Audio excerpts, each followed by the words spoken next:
Dari Gereja Anggekala Surabaya 1062 The Voice of Love. Shalom, selamat pagi kekasih Tuhan. Berjumpa kembali dengan saya Wahyu Widiawati dalam program Bincang Pagi edisi 24 Juni 2020. Apa kabar kekasih Tuhan? Pagi yang luar biasa ya, dan selalu ada harapan baru di tengah-tengah mungkin persoalan, pergumulan, tantangan. Untuk itu kita harus tahu jurusnya bagaimana menghadapinya, yaitu kebenaran firman Tuhan. Pagi hari ini program ini mengajak kekasih Tuhan untuk bersama-sama belajar bertumbuh dalam kebenaran firman Tuhan. Pagi hari ini saya kedatangan Bapak yang sering menyingkat namanya jadi Pak Insap gitu. Iya, biar insap terus. Biar insap terus gitu. Pendeta Indra Saputra dari GBI Berkat Bagi Bangsa. Selamat pagi Pak Indra. Selamat pagi Mbak. Sudah insap Pak ya? Insap terus. Insap terus ya. Setiap hari. Setiap hari itu memang kita harus insap Pak ya. Kalau enggak aduh. Iya, lupa nanti. Lupa. Gimana nih Pak, di GBI Berkat Bagi Bangsa juga mengadakan ibadah online atau bagaimana? Iya, tentunya kita ibadah online dan sebelumnya kan kita nggak pernah online ya. Kita nggak pernah streaming karena ini hal baru ya? Hal baru. Dan ternyata lebih melelahkan. Lebih melelahkan? Iya. Melelahkannya di mana? Persiapannya, terus kemudian konsentrasinya kayaknya lebih ini ya. Harus ngelihat kamera, harus memperhatikan waktu benar-benar. Karena kita cuma dibatasi untuk firman Tuhan cuma 30 menit. Iya. Jadi biasanya enggak ya? Biasanya kan di ibadah yang biasanya itu bisa 40 sampai 1 jam bahkan gitu ya. Dan kita kan ada reaksi dari jemaat ya. Jadi itu sangat membantu kita. Sementara kita cuma nggak ada orang ya, paling kru cuma 2-3 orang dan kita suruh ngelihat kamera, membayangkan jemaat seperti apa. Jadi lebih capek dan lebih waktunya bahkan lebih panjang, harus mempersiapkan itu. Mesti editing, mesti itu salah ulang lagi gitu ya. Dan munculnya kelihatannya cuma sejam ya di online-nya ya. Tapi padahal persiapannya berjam-jam itu yang lama sekali. Ternyata seperti itu. Ternyata seperti itu ya. Jadi seolah-olah siaran di radio gitu ya. Nggak ada yang lihat, nggak ada yang ngomong sendiri sepertinya mirip gitu seperti ya. itu. Okay. Tapi lama-lama juga akhirnya berapa bulan ini terbiasa. Menikmati ya. Ya, cukup menikmati. Kalau balik lagi ke normal, lebih milih mana? Yang ini atau yang new normal? Streaming atau live gitu loh maksud saya. Atau ketemu dengan jemaat gitu Pak. Mungkin yang tidak bisa tergantikan itu ketemu jemaatnya. Maksudnya yang namanya persekutuan itu kan harus ada tatap muka. Kita bisa. Saya itu dulu kalau sebelum khotbah saya sering kali ajak jemaat untuk saling berpelukan gitu ya, untuk menyatakan sekarang kasih. Sekarang kan nggak bisa. Nah, kadang hal-hal yang kayak gitu-gitu yang kedekatan, ketawa bareng, mungkin ngumpul, jalan sama-sama gitu ya. Itu yang kangen, yang hilang gitu ya. Hatinya gembala ya begini nih. Ya, mungkin seperti itu.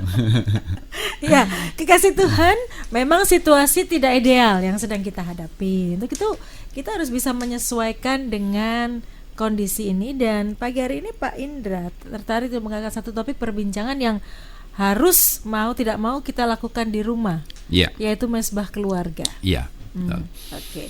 Pak, kalau orang dengar kata mesbah keluarga itu bayangannya, wih, doa bareng ya, terus khotbah, terus doa syafaat. Kok kayaknya nggak bisa. Banyak orang yang mengalami ketakutan seperti itu sebelum mencoba. Ya, memang kalau kita dengar kata mesbah, ya itu kan mesbah sendiri dari Perjanjian Lama itu artinya tempat untuk mempersembahkan korban kepada Tuhan. Tempat gitu ya. Untuk mempersembahkan korban. Yang namanya mesbah. Ya, biasanya kalau di Perjanjian Lama dibangun disusun dari batu-batu, kemudian di atasnya ada korban. Nah, itu korban untuk Tuhan. Nah, kalau namanya mesbah keluarga berarti keluarga kita dibawa ke mesbah, dipersembahkan kepada Tuhan. Pengertian saya seperti itu. Artinya ya kita serahkan keluarga kita kepada Tuhan, gitu ya. Sehingga nantinya Tuhan yang akan memimpin keluarga kita, Tuhan yang akan jadi kalau kapal itu nahkodanya, dan kita yang ada di dalam keluarga ini jadi orang-orang yang terus akan dipimpin oleh Tuhan di dalam kehidupan kita. Itu yang dan sebenarnya kalau kita ngelihat pengertian kayak gitu itu nggak menakutkan harusnya gitu ya. Membawa keluarga, mempersembahkan, bukan mengorbankan loh ya, bukan mengorbankan keluarga ya. Beda ya konsepnya Pak ya? Iya, mempersembahkan itu ya mengorbankan. Cuma pengorbanannya korbannya seperti apa? Korbannya kalau yang perjanjian lama kan dibunuh itu enggak ya. Bukan yang seperti itu. Jadi itu tentang mesbah keluarga. Kekasih Tuhan, kita sepakat dulu di depan bahwa mesbah keluarga itu adalah kita mempersembahkan keluarga kita kepada Tuhan, membawa keluarga kita kepada Tuhan, dan buat Tuhan yang pimpin keluarga kita setiap umatnya, Pak. Bagi sebagian besar orang hari-hari ini kan tinggal di rumah, banyak yang tinggal di rumah saja, walaupun ada yang sudah mulai beraktivitas. Orang merasa bahwa bosan Pak di rumah ketemu itu lagi, kan sudah tahu nih kesehariannya istri seperti apa, suami seperti apa, anak seperti apa. Kadang-kadang untuk membangun sebuah mesbah itu jadi ada rikuh yang nggak biasa ya nih, rikuh pekewuh mau ngajak itu tadi habis marah-marah, tadi habis ini ya. Nah, bagaimana dengan orang-orang yang punya kendala-kendala seperti ini, Pak? Ya, justru saya pikir tadi papa marah, tadi mama marah, sekarang ngajak berdoa mesbah keluarga. Justru mesbah keluarga dalam kondisi kayak seperti tadi contoh itu, justru jadi tempat untuk rekonsiliasi kan, gitu. Tempat untuk mungkin dengan kita mesbah keluarga kan hati kita jadi lebih dilembutkan lagi. Kita bisa minta maaf sama anak. Nak tadi maaf ya mama marah. Maaf tadi papa marah. Jadi sehingga hati anak itu, kalaupun yang ini yang korbannya misalkan anak yang tadi dimarahin, itu nggak kemudian malah berlarut-larut dalam kepahitan, dalam kesakitan hati gitu ya. Justru dengan adanya mesbah keluarga ini, ayo kita justru saling mengampuni, kita saling tadi aku salah, aku minta maaf gitu ya. Sedangkan sebagai anak-anak juga belajar untuk papa mamaku ini juga manusia biasa yang juga ada salahnya gitu ya. Jadi lewat mesbah keluarga ini justru malah kita bisa bereskan gitu ya masalah-masalah yang ada di rumah. Dan di sini kita makanya waktu kita bikin mesbah, kita kan melibatkan Tuhan. Nah, disinilah peranan Tuhan kemudian memimpin keluarga kita. Sehingga kalau ada yang salah, ada yang kita saling memaafkan ya. Saya percaya kan sebelum mesbah biasanya doa dulu, dan di situ Tuhan ingatkan kita, Tuhan jamah hati kita sehingga kita kemudian bisa bereskan kemarin atau tadi yang salah kita bisa saling memaafkan sehingga pulih ya. Luka itu nggak sampai memborok berlama-lama, tapi begitu langsung dibalut, langsung diobati sehingga langsung beres gitu. Pak, kenapa, atau bahasanya kita ini manusia, apa untungnya Pak kalau saya ngadain mesbah keluarga? Toh ada banyak keluarga yang nggak pernah berdoa bersama, nggak pernah ini, toh hidup mereka baik-baik saja. Ada yang beralasan seperti itu. Ya, keuntungannya ada banyak, saudara. Ada banyak. Ya, yang pertama adalah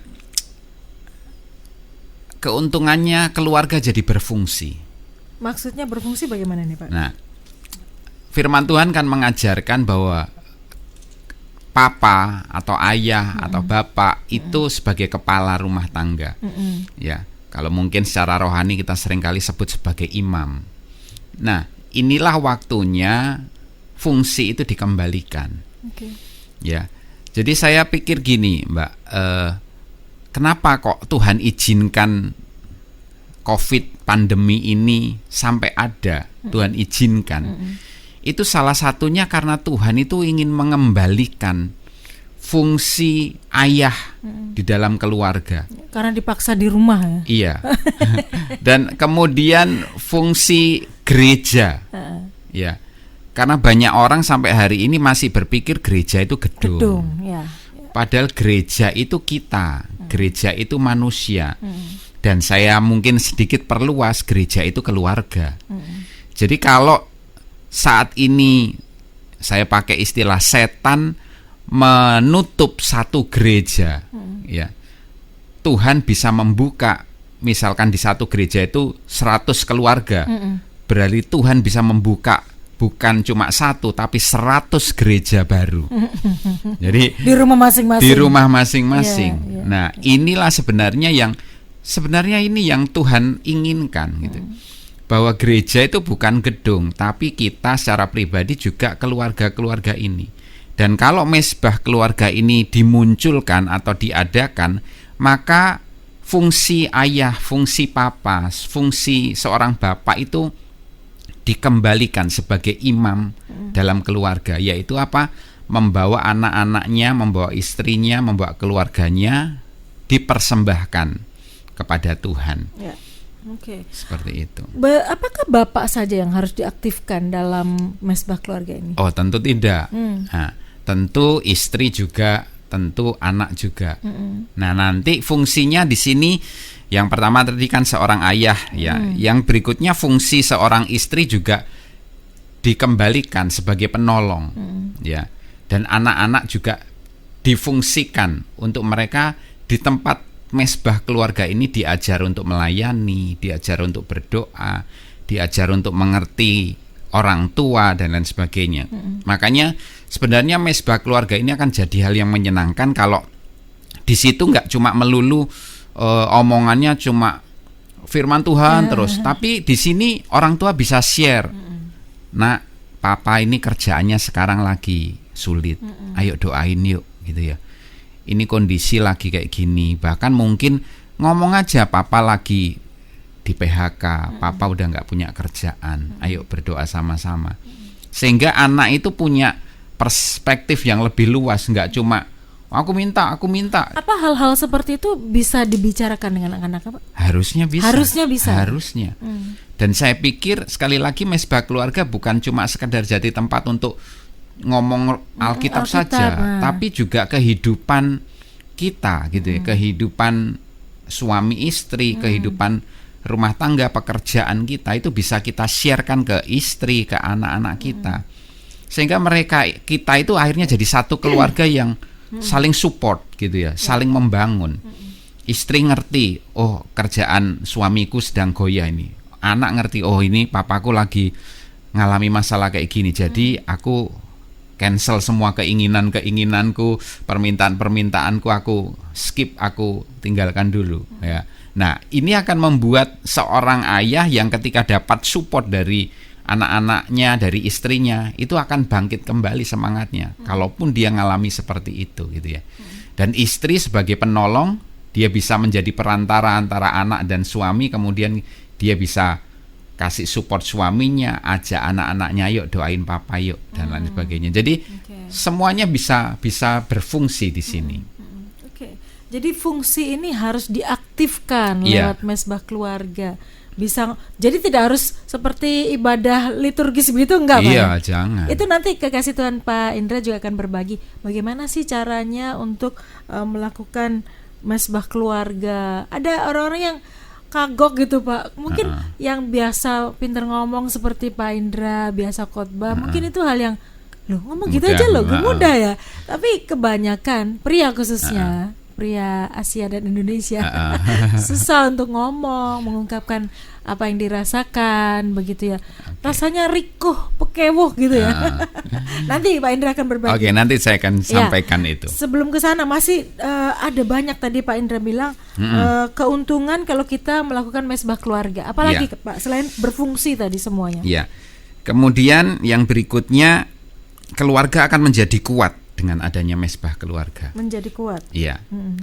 Dan dari sini dengan keluarga kuat, maka saya percaya nggak ada lagi perselingkuhan, ya, nggak ada lagi kemudian perceraian dan lain sebagainya. Karena sebenarnya semuanya itu timbul karena masalah komunikasi yang tidak terbangun dengan baik. Sehingga tidak ada pengertian dari masing-masing pihak. suami nggak ngerti istri, nggak ngerti anak, anak nggak ngerti orang tua, istri nggak ngerti suami, itu bulet terus gitu ya. Bundeli. Nah ini akhirnya rasanya udah nggak ada jalan keluar, udah cerai aja. Nah kalau dengan adanya mesbah keluarga ini sebenarnya salah satu yang dibangun adalah komunikasi juga, gitu ya. Komunikasi yang terbangun. Jadi membiasakan ngobrol tadi ya. Iya. Kita ini kan dari kecil dulu mungkin dibesarkan dari keluarga yang tidak terbiasa ngobrol ya, kebanyakan ya. Jadi ya sudah, minta uang. Ini gitu aja. Sebenarnya kita ini suka ngobrol, Mbak. Buktinya apa? Warung-warung apa namanya? Kopi itu nggak pernah sepi ya. Nggak pernah sepi gitu ya. Dan coba tanya orang, ya memang untuk ngobrol dengan orang baru agak susah mungkin ya. Tapi kalau sudah sama temen kan ngobrol aja. Apalagi kalau kita waktu saya dulu masih single gitu ya, cerita tentang cewek yang kita taksir, wah itu bisa sampai jam 2, jam 3 kan gitu. Jadi sebenarnya kita itu suka ngobrol, cuma kemudian karena banyak keluarga-keluarga itu yang tadi itu loh, kehilangan pengertian satu dengan yang lain. Begitu suami mau ngobrol, istrinya ngomong, "Udah, kamu anu ini." Capek-capek. Nah, gitu. Jadi akhirnya nggak anu. Demikian juga nanti istri mau ngobrol, suami juga kayak itu. Aduh, aku udah kerjaan udah banyak nih, kamu udah nggak usah ngomong dah gitu. Ya akhirnya perasaan kalau dulu pacaran itu ngobrol bisa lama gitu. Nah, kenapa setelah menikah kok malah nggak pernah ngobrol ya, Pak? Nah itulah pernikahan itu harus dibangun, bukan sekedar untuk waduh aku cuma sekedar pingin nikah gitu. Jadi ada banyak hal yang memang harus dibenahin di dalam keluarga itu. Dan pandemi ini memaksa kita, memaksa untuk kembali kepada desain awal ya. Iya. Jadi sebenarnya saya pikir Tuhan itu sangat luar biasa. Kalau kita ngerti dengan apa yang Tuhan mau, kita ngerti dengan jalan-jalannya Tuhan, justru dengan adanya pandemi ini kita nggak berkeluh kesah, kita nggak ngomel, kita nggak nyalahin Tuhan, nyalahin keadaan, nyalahin enggak, tapi justru kita melihat ada sesuatu yang Tuhan mau kerjakan ini gitu. Selalu ada hal baik bahkan di situasi terburuk sekalipun. Iya. Karena Tuhan kita Tuhan yang baik. Iya, saya percaya kayak anak kalau nggak nurut, orang tuanya pakai cara yang lain buat anak itu nurut gitu ya. Mungkin kayak gitu. Mungkin nggak enak juga, tapi itu tuh kebaikan dia. Gitu. Kadang nggak enak caranya. Mungkin kan, nah ayo belajar. Nggak nurut, mungkin pakai nada yang lebih tinggi, terus kemudian mungkin pakai cubitan, iya. Kalau masih nggak nurut, pakai pukulan kadang, pakai kayu atau apa. Nah, sebenarnya mirip kayak gitu, tapi sebenarnya itu dasarnya apa? Kasih. Bukan kemarahan ya. Bukan kemarahan. Ingin melihat anaknya jauh lebih baik. Kekasih Tuhan, ada begitu banyak keuntungan yang bisa kita dapatkan ketika kita melakukan mesbah keluarga. Berfungsi masing-masing anggota keluarga kemudian menjadi kuat. Masih ada beberapa fungsi, ada beberapa keuntungan lagi, dan nanti Mbak Indra juga akan berbagi bagaimana sih caranya. Mungkin saya akan tanya praktek beliau kalau mesbah keluarga di rumah. Sabar dulu kekasih Tuhan, kami akan perbincangkan poin tersebut sesaat lagi.